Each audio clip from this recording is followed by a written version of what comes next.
राजस्थान नाम के गांव में टूनी नाम की एक चिड़िया रहती थी। उसकी दो बेटियां थी। एक का नाम टुनटुनी था और दूसरी का नाम पिंकी था।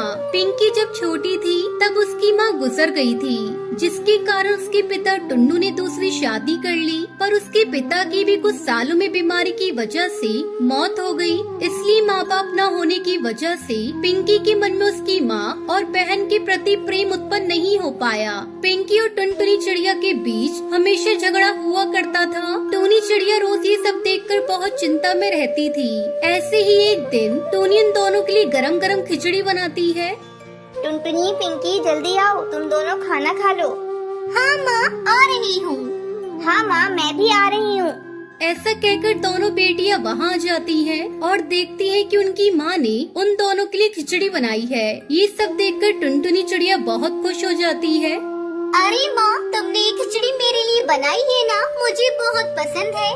हाँ हाँ, तेरे लिए ही बनाती हैं, क्योंकि तुम ही हो ना इनकी प्यारी बच्ची। मुझे नहीं चाहिए ये खिचड़ी, मैं जा रही हूँ। ये कहकर पिंकी वहाँ से गुस्से में अपने घोंसले में चली जाती है। लेकिन ये सब बात सुनकर टूनी बहुत दुखी हो जाती है। मैंने मेरे दोनों बच्चों को अलग अलग कभी नहीं देखा। तुम दोनों के लिए मैंने एक ही खिचड़ी बनाई थी। टुनटुनी, तुम खा लो बेटी। ये कहकर टूनी चिड़िया पिंकी के पास जाकर उससे कहती है, तुम दोनों में से कोई भी एक दूसरे से कम नहीं हो बेटी। तुम ऐसे कभी मत सोचो, तुम दोनों मेरी बेटियां हो। ये कहकर टूनी चिड़िया पिंकी को प्यार से खाना खिलाती है। उसके बाद पिंकी और टुनटुनी चिड़िया स्कूल चले जाते हैं। दोनों एक ही स्कूल में पढ़ते हैं, लेकिन दुश्मन की तरह एक दूसरे की परवाह नहीं करते थे।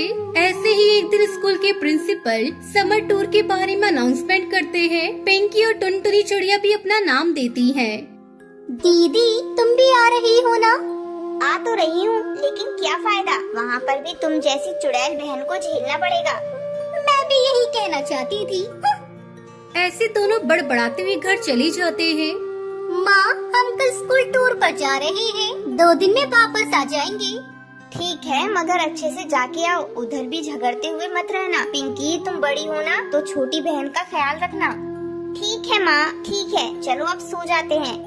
अगले दिन सुबह दोनों तैयार होकर टूर के लिए ट्रेन में जाते हैं, लेकिन एक साथ नहीं बैठते। ट्रेन में से उतरने के बाद भी पिंकी अपने दोस्तों के साथ और टुनटुनी अपने दोस्तों के साथ चली जाती है। शाम होने के बाद सब लौटकर ट्रेन के पास आ जाते हैं, लेकिन पिंकी चिड़िया नहीं आ पाती। अरे, ये दीदी कहाँ रह गई? इनका तो कुछ भी पता नहीं। मैं कहाँ ढूंढूं इन्हें? मुझे कुछ समझ नहीं आ रहा है।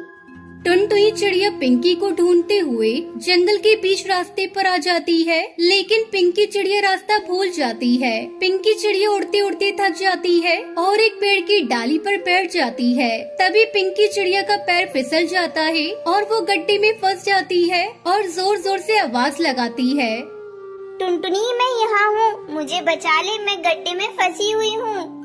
आखिरकार पिंकी की आवाज सुनकर टुनटुनी उसी ओर जाकर बहुत मेहनत करके पिंकी चिड़िया की जान बचा लेती है। दीदी, तुमको कुछ हुआ तो नहीं? तुम यहाँ क्यों आई हो? मैं रास्ता भूल गई थी, लेकिन तूने मुझे बचा लिया और मेरी जान बचाई। मुझे माफ कर दे टुनटुनी। तू छोटी है मुझसे, लेकिन तूने मेरी जान बचाकर बहुत बड़ा काम कर दिया। अब से हम कभी झगड़ा नहीं करेंगे। फिर दोनों वहाँ से घर जाने के बाद ये हकीकत अपनी माँ को बताती हैं। दोनों में इतना प्यार देखकर टूनी चिड़िया बहुत खुश होती है। तब से दोनों बहनें बेस्ट फ्रेंड की तरह रहने लगती हैं।